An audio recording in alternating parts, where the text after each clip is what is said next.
Madam Speaker, earlier this week, the Telegraph-Journal reported that more than a dozen food bank contracts with New Brunswick farmers have been suspended due to a funding shortfall.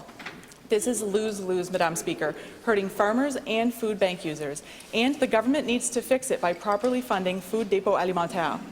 Farmers have had the rug pulled out from under them as they lose the contracts they rely on to sell their harvests. If we step back from this example and look at the big picture, it's clear that our food system is precarious and dysfunctional. I don't see any concerted effort to help farmers or support food sovereignty. Instead, we see this government moving in the wrong direction. Will the Minister of Agriculture, Aquaculture and Fisheries commit to stable funding and government contracts for local food to enable more of our food to be produced locally? I recognize the Minister of Fisheries, Aquaculture and Fisheries. Thank you.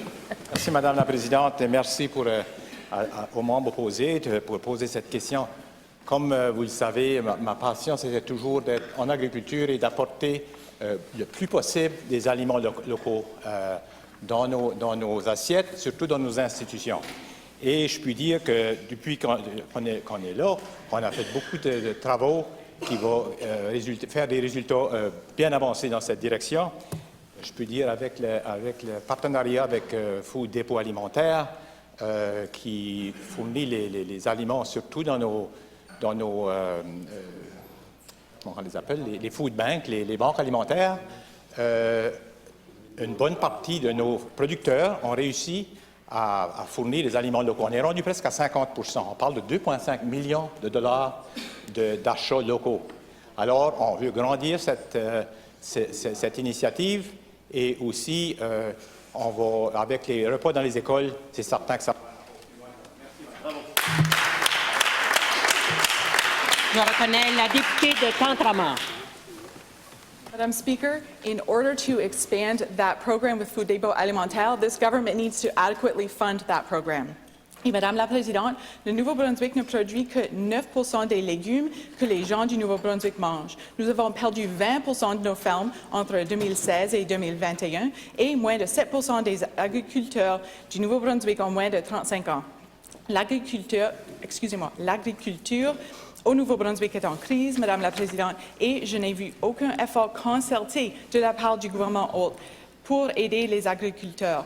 En plus de contrats stables, le gouvernement doit également augmenter la quantité d'aliments locaux achetés par nos institutions publiques, y compris nos hôpitaux. Le ministre de l'Agriculture, de l'Aquaculture et des Pêches fixera-t-il des objectifs ambitieux en matière d'achat local pour les institutions publiques du Nouveau-Brunswick?